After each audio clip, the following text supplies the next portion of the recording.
বাজানো আমার দয়াল নবী মানুষকে কেমনে আখিরাতের কথা স্মরণ করাইতেন।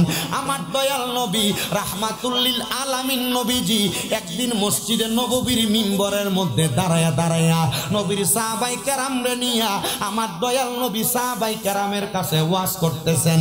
এমন টাইমে আমার দয়াল নবীরে একজন সাহাবী প্রশ্ন করে, ইয়া রাসূলুল্লাহ নবী গো, মাতাল মাউত, মৃত্যু কারে কয়?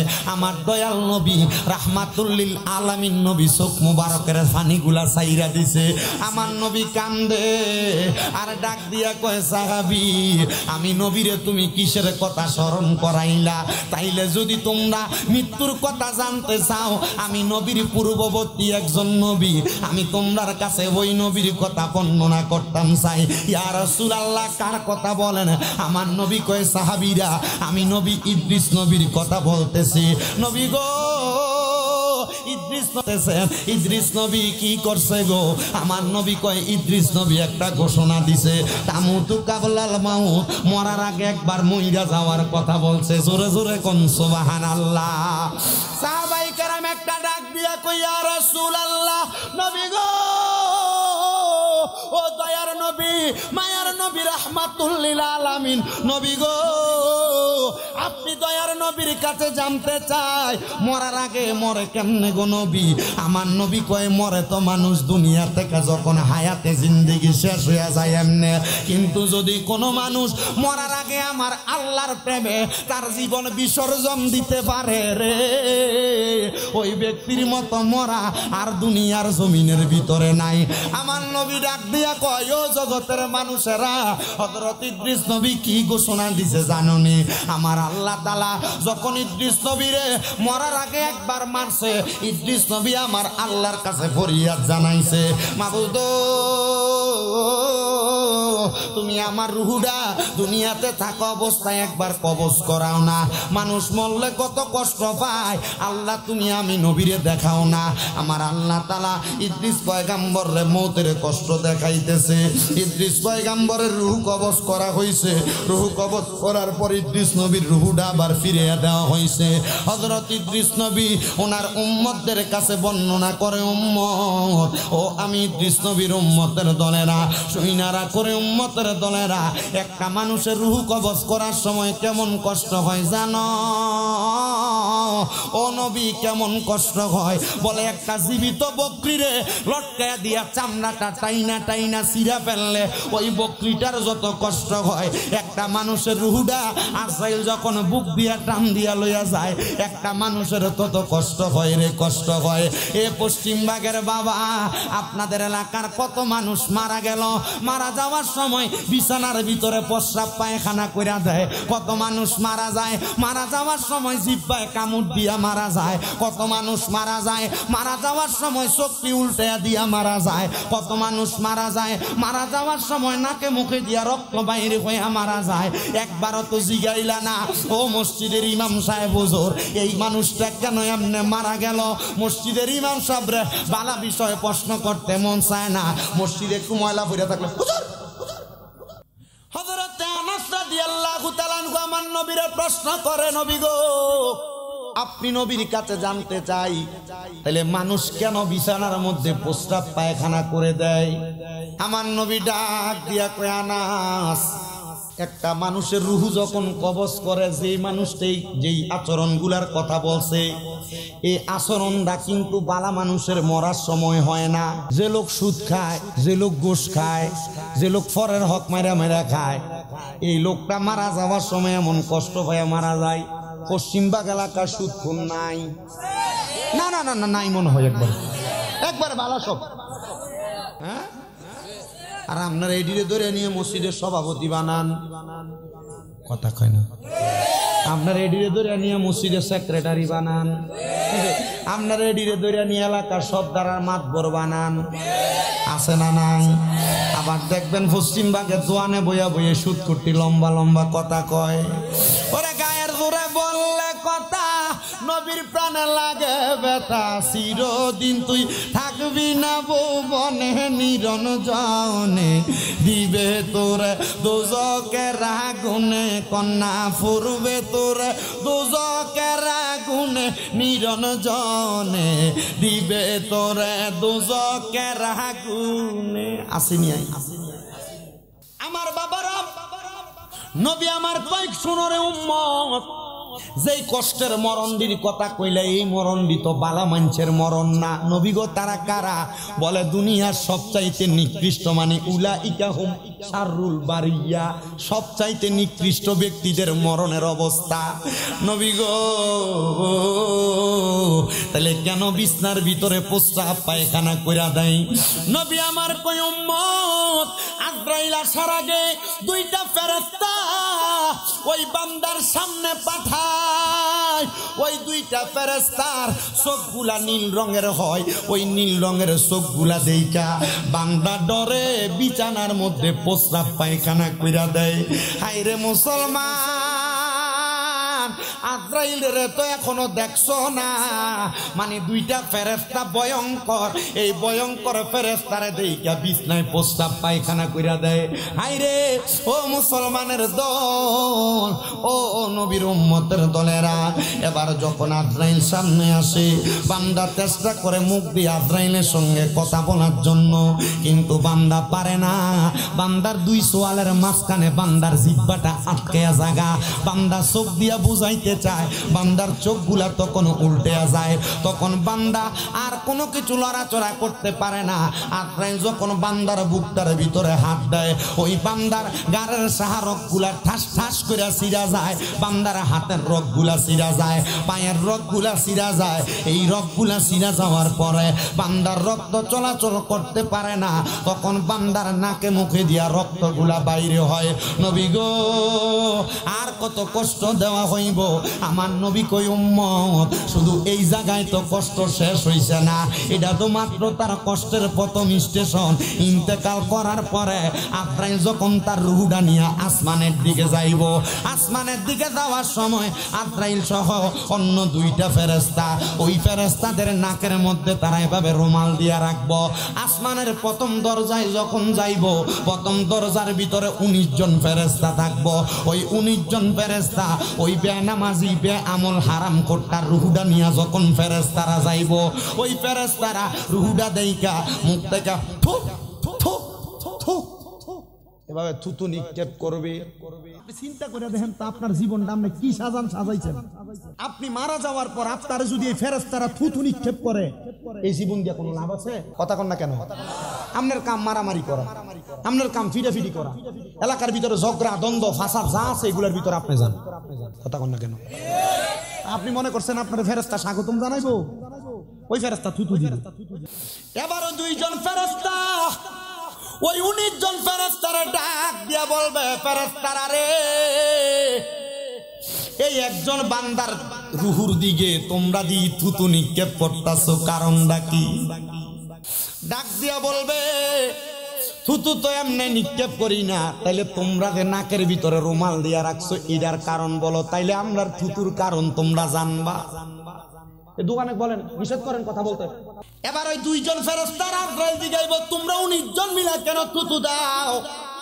19 জন প্রশ্ন করব, তোমরা নাকে কেন রুমাল দিছো? এই উত্তর দাও, আমরার উত্তর হয়ে যাইবা। ওই আজরাইল এবং নীল সকলা 2 জন ফেরেশতা বলবে, আমরা কেন নাকের মধ্যে রুমাল দিছি জানোনি? বান্দা দুনিয়াতে নামাজ না পড়তে পড়তে, বান্দা গুনার কাম করতে করতে, বান্দা দুনিয়াতে অপকর্ম করতে করতে, পরের হক মাইরা খাইতে খাইতে বান্দারে রুহুডা, আমরা তো দেহওয়ালার একটা খাঁচা দেখতাছি, এটা একটা খাঁচা, কিন্তু আমরার ভিতরে একটা রুহু আছে। এই রুহুডারে দুর্গন্ধযুক্ত রুহু বানাইছে। আমরা ফেরেশতারা বান্দার রুহুর দুর্গন্ধ সহ্য করতে পারি না, এই জন্য আমরা নাকের মধ্যে রুমাল লাগাইছি। ওই ফেরেশতারা ডাক দিয়া বলবে, হে আজরাইল, তোমাদের যখন নাকের ভিতরে দুর্গন্ধ লাগে, আমরা 19 জন ফেরেশতার নাকের মধ্যে তেমন দুর্গন্ধ লাগে, এই জন্য আমরা বান্দার দিকে থুতু নিক্ষেপ করতেছি। তখন ফেরেশতারা বলবে, যাও যাও বান্দারে উপরের দিকে নিয়ে যাও, আসমানে উইটা দেখবে, আসমানের ডাইনে বামে সামনের সব দরজা বন্ধ, একটা দরজা শুধু খোলা, ওই দরজাটার নাম হলো জাহান্নামের দরজা। ভাইও ওই জাহান্নাম কত মারাত্মক জানেননি? আমার নবী কই উম্মত 500 বছরের রাস্তা দূর থেকে আমি জাহান্নামের বিভীষিকাময় জাহান্নামের আগুনের মাত্র জিহ্বাটা শুধু দেখছি, কিন্তু জিহ্বার তাপটা 500 বছরের রাস্তা দূরে এসে মানুষের গায়ে লাগে। ওই আগুনের মধ্যে কেউ রে যদি একবার ফালানো হয়, ওই জাহান্নামের আগুনের মধ্যে যখন ফালাইয়া দিব, একটা মানুষ উপর থেকে নিচে পর্যন্ত যাইতে 500 বছর লাগবো। মানুষের শরীরটা পুড়তে পুড়তে আংরা হইয়া যাইব, মানুষ জাহান্নামের স্বাদটা ভুলতে পারবে না। এত কষ্ট, এত কষ্ট। সাহাবায়ে কেরাম কান্দে, আলেম ওলামারা জানে আমার নবীজির সামনে মসজিদে নববীতে 70 মতান্তরে 72 জন সদস্যর একটা টিম ছিল রে বাবা, যাদেরকে বলা হইতো আহলে সুফফা। ওই আহলে সুফফার সাহাবায়ে কেরাম আমার নবীজির কাছে জাহান্নামের এই বর্ণনা শুই না চোখের পানিটি পালায়া পালায়া কান্দে, আর ডাক দিয়ে কই নবী গো, ইয়া রাসূলুল্লাহ, নবী গো, এই জাহান্নামের আগুনের কথা যে আপনি নবী বলতাছেন, আমরা তো সহ্য করতে পারবো না গো নবী। তাহলে যারা ভালো কাম করবো আপনি নবীরে মাইনা মাইনা চলবো, ঈমান আমলটা ঠিক রাইখা কবরে যাইব, তাদের পরিচয়টা আপনি নবী একবার দেন না গো। আমার নবী ডাক দিয়া কয়, ইন্নাল্লাযীনা আমানু, নিশ্চয় যারা ঈমান আনে, ওয়া আমিলুস সলিহাত, নেক আমল করে, উলাইকা হুম খায়রুল বারিয়া, এরা হইল দুনিয়ার সবচাইতে ভালো ব্যক্তি, উত্তম ব্যক্তি। নবী গো, তাদের মরণ কেমনে হইব? আমার নবী কয়, আজরাইল যখন তারার সামনে আইব, আজরাইল তারার সামনে আসার আগে নির্সকলা 2 জন ফেরেশতা আসবো, কিন্তু আগের 2 জন যেমন ভয়ঙ্কর ছিল, এই 2 জন তেমন ভয়ঙ্কর হবে না। এই 2 জন হবে বড় মায়াওয়ালা। এই 2 জনের একজনের হাতের মধ্যে জান্নাতি আপেল লই আইব, আর একজনের হাতে কইরা জান্নাতি মেশক আম্বরের আতর লই আইব। ওই বান্দাটার মাথার কাছে বইসা বইসা বান্দার মাথার মধ্যে হাত বুলে দিব, বান্দা এমন ভাবে ঘুমায়া যাইব রে পশ্চিমবাগের মানুষ। আজরাইল আইসা বান্দার বুকের ভিতরে খাপ কইরা যখন থাবা দিব, কিন্তু ইমানদারের রূহ আজরাইল বাহির করতে পারবে না। তিরমিজি শরীফের হাদিস শরীফ পড়লাম, আজরাইল সাইরবার ইমানদার বান্দার দেহের মধ্যে হামলা চালাইব, কিন্তু আজরাইল সাইরবার রূহ বাহির করতে পারত না। আমি জানতে চাই পশ্চিমবাগের বাবারা, যে আজরাইল ইমানদারের শরীরের ভিতরে সাইরবার হামলা কইরা রূহ নিতে পারবে না, আমরা এমন ইমানদার হইতে চাই কি চাই না? কারা কারা হইতে চাই? ডান হাত তুলে দেখায়। বাজানো যখন কোন মুমিন মারা যাইব, মুমিন মারা যাওয়ার সময় আজরাইল মুমিনের শরীরের ভিতরে হামলা দিব কয়বার? জবান খুলে কোন কয়বার? একবার বান্দার বুকের ভিতরে হামলা দিব। আমার হুজুর কইছে আখিরাতের কথা স্মরণ করাইতাম, এই কথাগুলা শোনার পর যদি তোমার মরার কথা স্মরণ না হয়, দুনিয়ার খারাপ কর্মকাণ্ড তুমি না ছাড়ো, তাইলে মনে করবো তোমার কলব খাতাম আল্লাহু আলা কুলুবিহিম, মোহর মারা কলব। এই কলব হাতুরা বাড়াইল দিয়া বাইরে এলেও ঠিক হবে না। আল্লাহ তাআলার ফেরেশতা আজরাইল আইসা বান্দার বুকের মধ্যে যখন হামলা দিব, বান্দার বুকের ভিতর তাইকা 2টা ফেরেশতা ডাক দিয়ে কইব, রে আজরাইল, বান্দার রূপ দিয়ে বান্দার বুক দিয়ে তো রূহ বাহির করতে পারবা না। বলে কেন? বলে বান্দা তো দিনে রাইতে সব সময় আমার আল্লাহ তাআলার বুকের মাঝে স্মরণ কইরা রাখছে, এই জন্য বান্দার বুক দিয়ে বান্দার রূহ কবজ করতে পারবে না। এবার আজরাইল আইসা বান্দার মুখের মধ্যে হামলা চালাইব, বান্দার মুখের ভিতর থেকে আওয়াজ আসবে, এ আজরাইল, বান্দার মুখ দিয়ে তো রূহ কবজ করতে পারবে না। আজরাইল বলবে কেন? বলে বান্দা এই কপাল দিয়া 5 ওয়াক্ত নামাজের সেজদা দিছে, সুবহান রাব্বিয়াল আলা বলছে। এ যুবক, 5 ওয়াক্ত নামাজ পড়ো না মুরব্বী বাবারা, 5 ওয়াক্ত নামাজ পড়ো না পর্দার অন্তরালের মা বোনেরা, মনে রাখবা ওই কবরের মধ্যে যাওয়ার আগে আজরাইল যদি তোমার মুখটার ভিতরে থাবা দেয়, চেহারা বিগড়িয়া যাইব। কিন্তু যদি ইমানদার হয়, চেহারা যত কালা হোক, দেখবেন মরার পরে চেহারাটা বড় সুন্দর দেখা যায়, ভালো লাগে। যদিও হয় কালা, কিন্তু আমার আল্লাহ তাআলার প্রতি ঈমান ঠিক রাখে ইবাদত করার কারণে মরার পর চেহারাটা আমার আল্লাহ তাআলা ঈমানের দনে বালা বানাইয়া দেয়। কথা কোন ঠিক কিনা? ওই আজরাইল যখন ইমানদারের মুখের মধ্যে হাত চালাইব, ইমানদারের মুখের মধ্য থেকে আওয়াজ আসবে, বান্দার রূহ কবজ করা যাবে না, কারণ বান্দা কপাল দিয়া দিনে রাইতে 24 ঘন্টা আমার আল্লাহর সেজদা দিছে। এবার আজরাইল যাইয়া বান্দার ডান দিকে হামলা চালাইব, বান্দার ডান দিক দিয়ে রূহ কবজ করতে পারবে না, বান্দার ডান দিক থেকে জবাব আসবে, আজরাইল আমি কইলাম বান্দার ডান সৎকা, আমি বান্দারে পাহারা দিতেছি। এবার বান্দার বাম দিক দিয়া যখন হামলা চালাইব, বাম দিক দিয়া জবাব দিব, এরে আজরাইল আমরা কইলাম বান্দার মা বাবার খেদমত, এ আজরাইল, আজরাইল রে বাম দিক দিয়া তো বান্দার রূহ কবজ করতে পারবা না। এবার আজরাইল আমার আল্লাহর কাছে ফিরা যাবে। আল্লাহ বলবে, রে আজরাইল তুমি কি জানো না বান্দা ইমানদার? আমার নবী বলেছে বিকৌলি লা ইলাহা ইল্লাল্লাহ ফাদাখালাল জান্নাতা, বান্দা জান্নাতে প্রবেশ করবে। বান্দা মারা যাওয়ার পরে, মারা যাওয়ার সময় ইমানের সাথে মারা যাবে। আজরাইল বান্দা ঘুমায়, বান্দার রূহ এমনি কবজ করা যাবে না। একটু পরে বান্দা ঘুম থেকে ওইটা কালেমা পড়বে, দাঁড়ায়া থাকো। আজরাইল সেই ইমানদার বান্দার সামনে দাঁড়ায়া থাকবে। যখন দাঁড়ায়া থাকবে, মুমিন বান্দার সামনে যখন দাঁড়াইব, ওই যে আগে দুইজন ফেরেশতা আসছে, একজনের হাতে মেশকো আম্বরের আতর আর একজনের হাতে জান্নাতি আপেল। আতরটা বান্দার নাকের কাছে লাগিয়ে দিব। বান্দা সুঘ্রাণ পাইয়া যখন বান্দা চোখটা খুলব, জান্নাতি আপেলটা বান্দার চোখের সামনে ধরব, দেখব জান্নাতি আপেলের মধ্যে কালিমা তৈয়্যিবা লেখা। বান্দা তখন চোখ খুইলা পড়বে, লা ইলাহা ইল্লাল্লাহু মুহাম্মাদুর রাসূলুল্লাহ সাল্লাল্লাহু আলাইহি ওয়াসাল্লাম। ওই সময় আজরাইল এমন ভাবে বান্দার মুখ দিয়ে রূহটা বাহির করবে বাতাসের মাধ্যমে।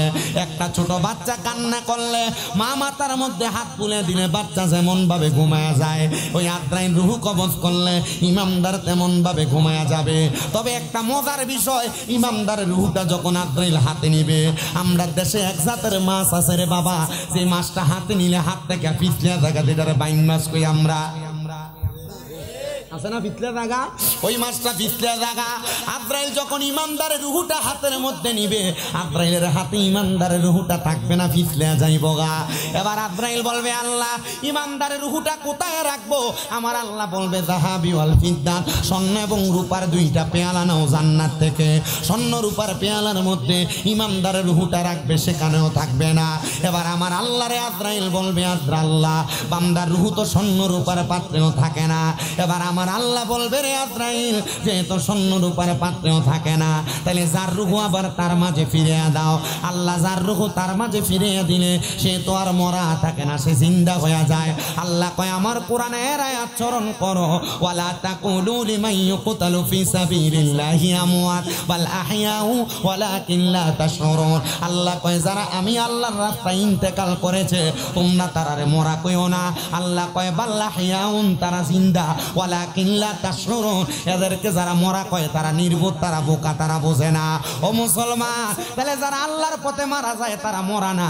শাহজালাল ইয়ামিনী মরে নাই, নাসিরউদ্দিন সিবাসালা মরে নাই, বড় বড় আল্লাহর ওলিরা মরে নাই।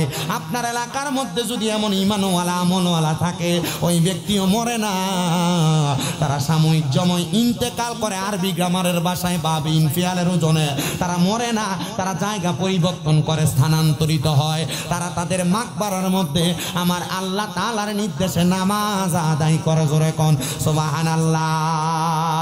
ওরে মরে নাই, মরে নাই নবী লুকায়া রইছে, বলেন মরে নাই, মরে নাই নবী লুকায়া রইছে, বেঈমানের মরিয়া গেছে, কন্যা বেঈমানেরা বলে নবী মরিয়া গেছে। আমার পশ্চিমবঙ্গের বাবা, ও পশ্চিমবঙ্গের মানুষ, ও পশ্চিমবঙ্গের মা, বান্দার রূহ যখন আবার তারে ফিরে দেয়, কিন্তু আমার আল্লাহ তাআলা তো এবার আয়াতে কারিমার শেষের দিকে বলেন, সূরা বাইয়িনার শেষ আয়াত, আল্লাহ কয়, ওই বান্দা তো একদিন না একদিন আমি আল্লাহর কাছে প্রত্যাবর্তন করবে। তাহলে আমি আল্লাহ তো বান্দারে কিছু পুরস্কার দেওয়া লাগবো। আমি আল্লাহ কইছিলাম নামাজ বেহেশতের চাবি, বান্দারে তো বেহেশত দেওয়া লাগবো। তো আমি আল্লাহ ঘোষণা করলাম, জাযাউহুম ইনদা রাব্বিহিম, আমি আল্লাহ বান্দারে একটা পুরস্কার প্রদান করব। আল্লাহ পুরস্কারটা কি? আমার আল্লাহ কয় পুরস্কারটার নাম হলো জান্নাতু আদনিন। ওই পুরস্কারটার নাম হলো জান্নাতুল আদন। সাহাবায়ে কেরাম কয় নবী গো জান্নাতুল আদন দেখতে কেমন? এবার আমার নবী কয় তাজরি মিন তাহতিহাল আনহার। ওই জান্নাত এত সুন্দর, ওই জান্নাতের নিচে দিয়ে একটা নদী প্রবাহিত হয়। ইয়া রাসূলুল্লাহ এটা কেমন নদী গো? আমার নবী কয় নদীর নাম হলো রজব নদী। ওই নদীর মধ্যে এক প্রকার না, দুই প্রকার না, আমার আল্লাহ তাআলা 4 প্রকারের পানি রাখবো, 4 প্রকারের পানি। ওই 4 প্রকারের পানি আবার 4 প্রকারের মানুষ খাইবো। নবী গো তারা কারা? আমার নবী ডাক দিয়ে কয় 1 নম্বর পানিটার নাম হলো ইন্না আতাইনাকাল কাউসার।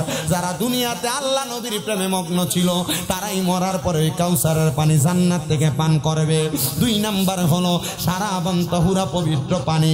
ওই পানি তারা পান করবে যারা কোনোদিন নেশা করে নাই। নেশা বন্ধু বান্ধবের পাল্লায় পড়ে সিগারেট যে টান দাও, বন্ধু বান্ধবের পাল্লায় পড়ে যে নেশা করো, মনে রাখবা জান্নাতের সারাবান তাহুরা তোমার কপালে জুটবে না। এই জন্য সবার কাছে আবদার, জান্নাতের সারাবান তাহুরা যদি পান করতে চান তাহলে কোনোদিন নেশা করবেন না। আল্লাহর নবী কয় 3 নাম্বার জান্নাতি লাবান তো তারা পান করবে। নবী কারা? আমার নবী কয় যারা কোনোদিনই পরের হক মাইরা খায় নাই। অনেকে আছে মা বাপ মারা যাওয়ার পরে বোনের সম্পদ বুঝাইয়া দেয় না, বড় ভাই মারা যাওয়ার পর ভাই ভাতিজা জমি বুঝাইয়া দেয় না। আপনারা কোন এমন ছোটটা আপনার এলাকায় আছে না নাই? ওজনে কম দেয় এমন চোর আছে না নাই? ক্ষেতের গালা ছিল এটা একবার পুরা বেঙ্গারি চলতো ক্ষেতের লাইল দিয়া, এটা কাটতে কাটতে হাতের বান বানাইছে এমন চোর আসেনি? কৌজুর অভাব নাই। মুখ দেখাবো কারে গো আমি, মুখ দেখাবো কারে? ওরে ঘরের মাল চোখ নিয়া গেল অচি না একশো ওরে রে। আরে মুখ দেখাবো কারে গো আমি, মুখ দেখাবো কারে? এবার আপনারা কোন যতগুলা চোরের নাম কইছে এমন চোর আসেনি? রাস্তা দিয়ে একটা জায়গা মানুষের গাছের বড়ুই টান দিয়ে দিয়া পকেটে লই এলাই আসেনি? খেতে গেছে ঘাস কাটতো, ঘাসের নিচে মূলা ঢুকে এলাই আসেনি? ওই এত হাঁস বলে লই বলে। তার মানে সোর না শুধু ইন্টারন্যাশনাল সোরও আছে। কথা কোন ঠিক কিনা? আছে না নাই? এই দিন না আরো দিন আছে। এই দিন নিয়ে যাবে সেই দিনের কাছে। সেই দিনের কাছে যদি যাও ইন্না বাদশা রাব্বিকা লাসাদি সত্য ধরা এমন ফিডা ফিটবো কাঁচা বাসের গোড়া দিয়ে বাইরে। কথা কোন ঠিক কিনা? এটাও ঠিক। আমিন কোন? আরো জোরে কোন আমিন। মুরব্বী চিন্তা করতেছে কথা যদি মিল্লা পাইতেছে গা। আপনার কষ্ট হইতেছে? এই হুজুর একটু চা দাও। আপনারই দিতে কইছি। আরে আপনি ঘুমিয়ে গেছেন কেন? আমরা একটা হান দিলাম না, অজাক থাকতে। আপনার কষ্ট আসুন ইনশাল্লাহ। বিরিয়ানির প্যাকেট বড় বড় করে করো, বড়ই মারহাবা। আল্লাহ কবুল করুক। জোরে কোন আমিন, আর জোরে কোন আমিন। তাহলে জান্নাতের দুধ তো তারা খাইবো যারা কোনোদিন মানুষের হক মাইরা খাইছে না। কথা কন ঠিক কিনা? তাহলে হক মাইরা খাওয়া যাবে, মানুষের জমি দখল করা যাবে, ক্ষেতের লাইলটা চিকন করন যাইব। ও বাবা মানুষের গাছের বড়ই কম ছাড়া খাওয়ান যাইব, মানুষের আঁশ চুরি মুরগা চুরি করা যাইব।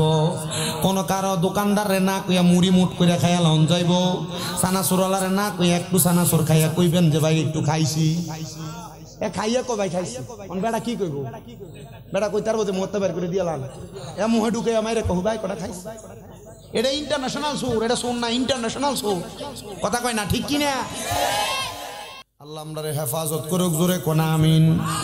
আরেক প্রকার পানি বাকি রইছে, ওই পানিটা হলো জান্নাতের মধু। জান্নাতের মধু। আমরা সমাজে পোলাপান বন্ধু বান্ধব চলাফেরার পথে স্বাভাবিকভাবে একজন আরেকজনের গালাগালি করে, খারাপ কথা বলে, ফায়সা কথা বলে, বন্ধু বান্ধব একজন আরেকজনে গালি দেয়, আছে না নাই? আবার মিথ্যা কথা বলে, আছে না নাই?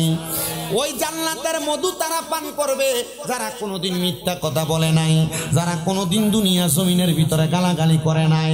আর যদি কইরা থাকো জান্নাতের মধু পান করার লোভে এখন থেকে গালাগালি মিথ্যা পরিহার করো। এবার আপনারা বলেন আমরা সবাই ওই জান্নাতের সব পানিগুলা বক্ষণ করতে চাই কি চাই না? সাহাবায়ে কেরাম কই নবী ও মায়ার নবী, ওই জান্নাত তো এত সুন্দর পানির নহর থাকবে, তাহলে জান্নাতের মধ্যে আপনার উম্মতেরা কতদিন থাকবে? আমার নবী কয় উম্মত ওই জান্নাতের মধ্যে থাকবে খালিদিনা ফিহা। যেহেতু মাহফিলের উপর দিয়ে লেখছে তাফসিরুল কোরআন মাহফিল, আমি তো আয়াতে কারিমার সামান্য বঙ্গানুবাদ আপনাদেরকে কইরা দেওয়া দরকার। আল্লাহ কয় খালিদিনা ফিহা, ওই জান্নাতের মধ্যে তোমরা চিরস্থায়ী বাসিন্দা হয়ে থাকবা, কিন্তু একটা শব্দ লাগাইছে আবাদা। আমার আল্লাহ তাআলা কয় বান্দা খালিদিনা ফিহা আবাদা, ওই জান্নাতে চিরস্থায়ী বাসিন্দা হয়ে থাকবা, আবাদা বের হতে চাইবে না।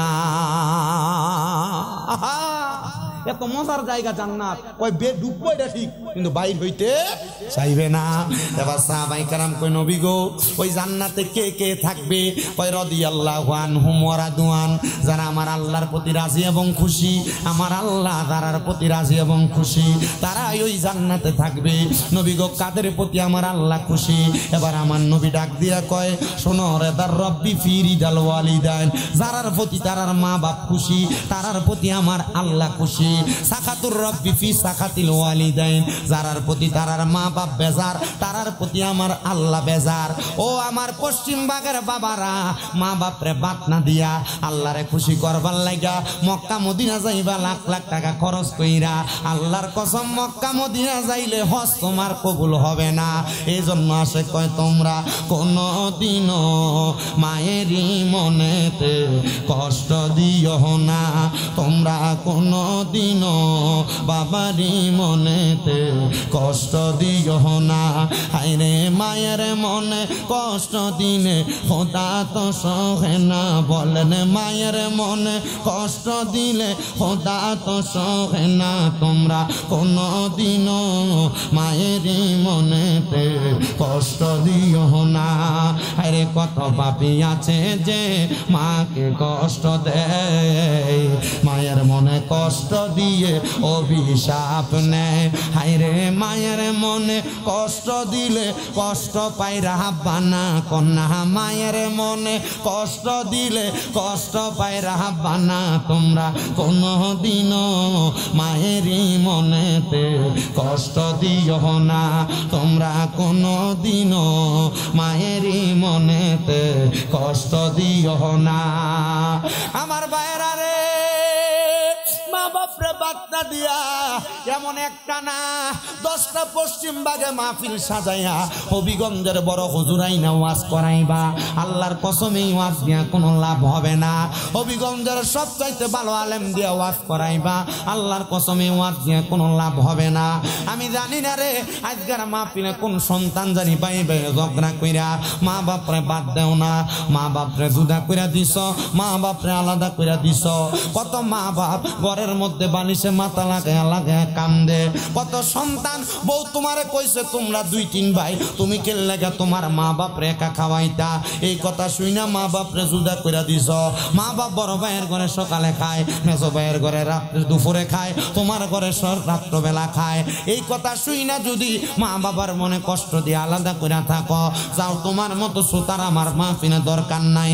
কারণ মা বাবার মনে কষ্ট দিয়া মাহফিলে বসবা, তোমার এই ওয়াজ দিয়া কোনো লাভ হবে না।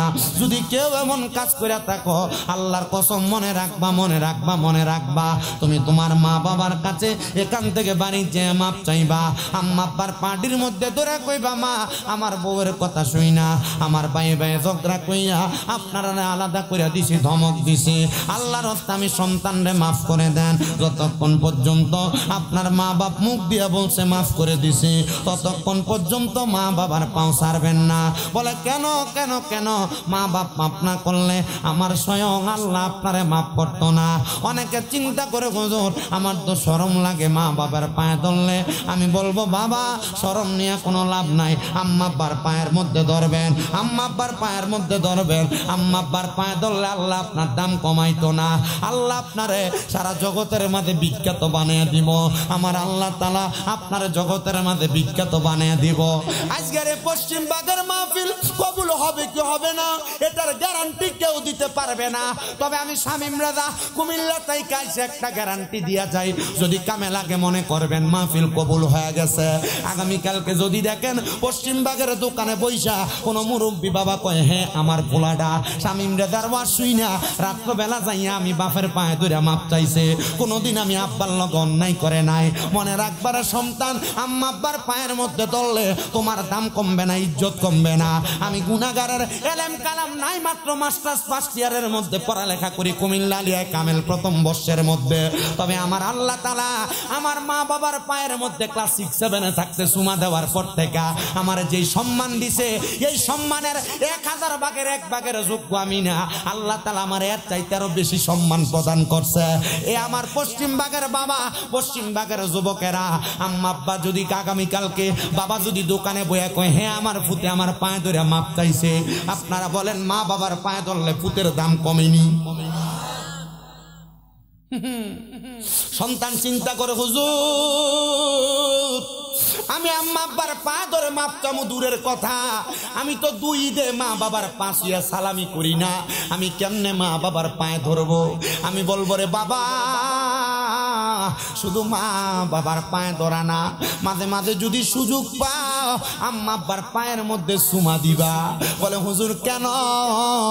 আমার নবী কয় আম্মা আব্বার কদমে চুমা দিলে আল্লাহর জান্নাতের চৌকাঠে চুমা দেওয়া সওয়াব পাওয়া যায়। হায় রে সন্তান, কোনদিন আল্লাহর জান্নাতের চৌকাঠে চুমা দিতে পারবে কিনা আমি জানি না, তবে তোমার কাছে আবদার ওই মা বাবার পায়ের মধ্যে চুমা দিও। অনেকে চিন্তা করে হুজুর যাদের বাড়িতে আব্বা আছে তারা বাড়িতে যাইয়া আব্বার পায়ে ধরে মাপ চাইবো, আমার তো আব্বা নাই, আমি বাড়ির যাইয়া কার পায়ে ধরে মাপ চাইবো? অনেকে চিন্তা করে হুজুর যাদের বাড়িতে মা আছে তারা বাড়িতে যাইয়া মার পায়ে ধরে মাপ চাইবো, আমার তো মা নাই, আমি কার পায়ে ধরে মাপ চাইবো? এ সন্তান আজকের মাহফিলে বইসা রব্বির হামহুমা কামা রব্বায়ানি সগীরা বইলা আল্লাহর কাছে দোয়া করবা। আমার নবী কই উম্মত কোন সন্তানের মা মারা যাওয়ার পরে, আব্বা মারা যাওয়ার পরে ওই সন্তান যদি আমার আল্লাহর কাছে হাত বাড়ায় কয় রব্বির হামহুমা কামা রব্বায়ানি সগীরা, চোখের মণিকোটার মধ্যে একটা মাছির মাথা পরিমাণ পানি চাইরা কান্দে, ওই পানি মাটিতে পড়ার আগে আমার আল্লাহ তার মা বাবার জীবনের গুনাহ মাফ করে দেয়। হায় রে আমার ও পশ্চিমবাগের কায়েস্তপাড়া নূরে মদিনা যুব সংঘ কমিটির ভাই বাবারা, এ দূর দূরান্ত থেকে আগত মাহফিলের ভাই বাবারা, তোমার আম্মা আব্বা তোমার বড় কষ্ট করে মানুষ করছে, ওই আব্বা আম্মা তোমার লাখ লাখ টাকার জায়গা জমি দিয়া গেছে, আজকে ওই আব্বা আম্মা কবরে, তোমার মা বাপ যদি বাইচা থাকতো আম্মা আব্বারে যদি মাসে 1000 টাকার ফল কিনা খাওয়াইতা, 1 বছরে 12,000 টাকার ফল কিনা খাওয়ানো লাগতো। আম্মা আব্বা যে জায়গা জমি তোমার দিয়া গেছে, এই বাড়িতে যদি তুমি ভাড়া থাকতা 12 মাসে যদি 5,000 টাকা করে প্রতি মাসে ভাড়া দিতা, 12 মাসে 60,000 টাকা তোমার মা বাবার জায়গা জমির ভাড়া দেওয়া লাগতো। কই তোমার মা বাপ তো কবর থেকে আইসে একবারও তোমার কাছে ভাড়া চায় না, তোমার কাছে টাকা চায় না। এ সন্তান, এ পশ্চিমবাগের বাবারা, ওই মা কবরে, ওই বাবা কবরে তোমার মনটা মা বাবার জন্য আনচান আনচান করে। ওই মা বাবা কবরে কেমন আছে জানো না? আল্লাহ যেন তোমার মা বাপকে মাফ করে দেয়। আমি আখিরি মুনাজাতে দোয়া করব, একটা সন্তান শুধু হাত না বাড়ায় বলবা হুজুর আমার মা কবরে, জানি না মা বাপ কবরে কেমন আছে, আল্লাহ যেন আমার মা বাপরে জান্নাতের বিছানা কবরের মধ্যে কইরা দেয়, আল্লাহ যেন আমার মা বাপের কবরের মধ্যে জান্নাতের সামিয়ানা কইরা দেয়। আগামী বছর মাহফিলের প্যান্ডেল করতে যেই টাকা লাগে আমি টাকাটা দিয়া দিব। একটা ছেলে কি বলবা হুজুর আমরা 2-3 ভাই মিলা আগামী বছর মাহফিলের প্যান্ডেলের টাকাটা দান করে দিব। একটা ছেলে কি বলবা হুজুর আমরা 2-3 ভাই মিলা মাহফিলের মাইকের খরচটা দিয়া দিব। আল্লাহুম্মা আমিন। আলহামদুলিল্লাহি রাব্বিল আলামিন। আসসালাতু ওয়াসসালামু আলা রাসূলিল কারীম। ربنا آتنا في الدنيا حسنة وفي الآخرة حسنة وقنا عذاب النار মাবুদ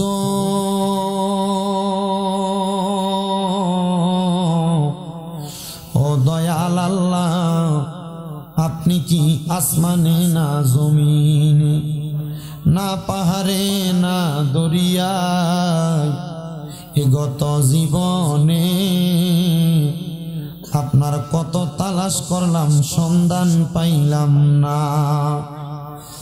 আল্লাহ বহু সন্ধানের পরে এই হবিগঞ্জ জেলার অন্তর্গত পশ্চিমবাগ ৮ নং ওয়ার্ড কায়স্থপাড়া নূরে মদিনা যুব সংঘের উদ্যোগে মুর্দে গানের রুহের মাগফিরাত কামনায় ১০তম বাৎসরিক তাফসীরুল কোরআন সুন্নি মুগা সম্মেলনের ইন্তেজাম কইরা আমার সঙ্গে আলেম ওলামা, দাড়ি পাকা মুরব্বী বাবারা, যুবক নওজোয়ান ভাইয়েরা, ছোট্ট ছোট্ট মাসুম বাচ্চারা, পর্দার অন্তরালের আমার মা বোনেরা, আল্লাহ মাপ পাওয়ার আশায় গুনাহগার কাঙ্গালের বেশে দুইখানা হাত বাড়াইছি। মাবুদ যার হাতটা তোমার কাছে মায়া লাগে,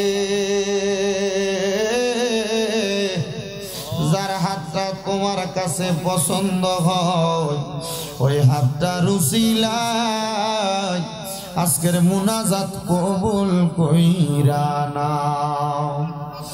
আল্লাহ এই পশ্চিমবাগের কায়স্থপাড়া নূরে মদিনা যুব সংঘের মাহফিলে যারা টাকা দিয়া, পয়সা দিয়া, শ্রম দিয়া, বুদ্ধি দিয়া, পরামর্শ দিয়া, মাইক দিয়া, লাইট দিয়া, প্যান্ডেল দিয়া, মিডিয়ার ভাইয়েরা সহ সম্মানিত আমার শ্রোতা মণ্ডলী, পুরুষেরা, পর্দার অন্তরালের মা বোনেরা, আল্লাহ মাপ পাওয়ার আশায় দুইখানা হাত বাড়াইছে গো আল্লাহ। আর দুইটা কপালে লাগার আগে আগে আল্লাহ প্রত্যেকের মুনাজাত তুমি কবুল কইরা নাও। আল্লাহ আজকের মুনাজাতে কে জানি হাত বাড়াইছে, কার জানি জগতের মধ্যে বাবা নাই, যেই বাবা রিক্সা চালাইয়া মাটি খাইটা মাথার গাম পায়ে ফালাইয়া পরের বাড়িতে বদলার কাজ কইরা সন্তানরে মানুষের মতো মানুষ করার জন্য আব্বাজান নিজের রক্তরে পানি বানাইছে, এমন আব্বাজাদের অন্ধকার কবরে রে আল্লাহ আব্বার কবর জান্নাতের বাগান বানায়া দাও। মাবুদ কে জানি হাত বাড়াইছে, কার জানি জগতের মধ্যে মা নাই। হায়রে মা, যেই মারে মা কইয়া ডাকলে কলিজার আগুন ঠান্ডা হইয়া যায়, যেই মায়ের দিকে নেক নজরে তাকাইলে কবুল গজর সওয়াব হইয়া যায়, এমন আম্মায় আব্বা যাদের কবরে রে আল্লাহ আম্মায় আব্বার কবর জান্নাতের বাগান বানায়া দাও।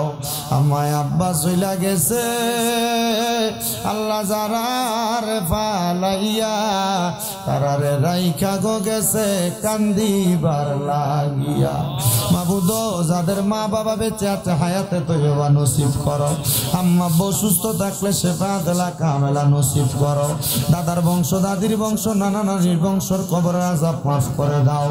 আগামী বছর মাহফিলের জন্য যারা প্যান্ডেল, মাইক, লাইট দিতে, চাউল দিতে, গোস্ত, বিশেষ করে মশলার জন্য সহ টাকা পয়সা দিয়া সহযোগিতা করছে, তাদের প্রত্যেকের দান তুমি কবুল মঞ্জুর করে নাও। প্রবাসী ভাইরা কয়েকজন মিলে একটা গরু দান করবে, তাদের দানও কবুল করে নাও। বিশেষ করে কবরস্থানের বাউন্ডারির কাজের জন্য অনেকে দান করছে, দানগুলা কবুল করে নাও। আল্লাহ আল্লাহ প্রত্যেকের দানের হাদিয়া সোনার মক্কা মদিনায় পৌঁছায় দাও। এই নূরে মদিনা যুব সংঘের তুমি কবুল করে নাও। 10তম মাহফিল কিয়ামত পর্যন্ত কবুল মঞ্জুর করো।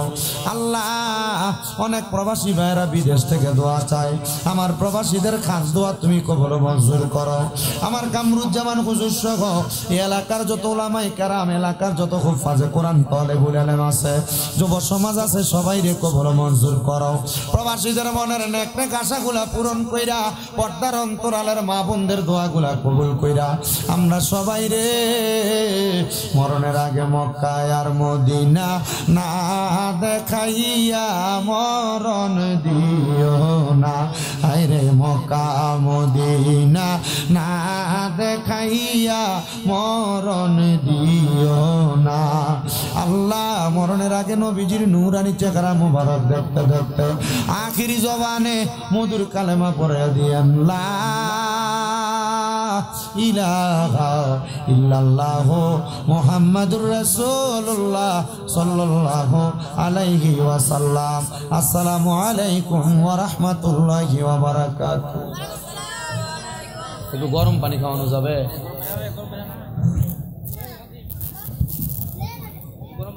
ফালাই রাও।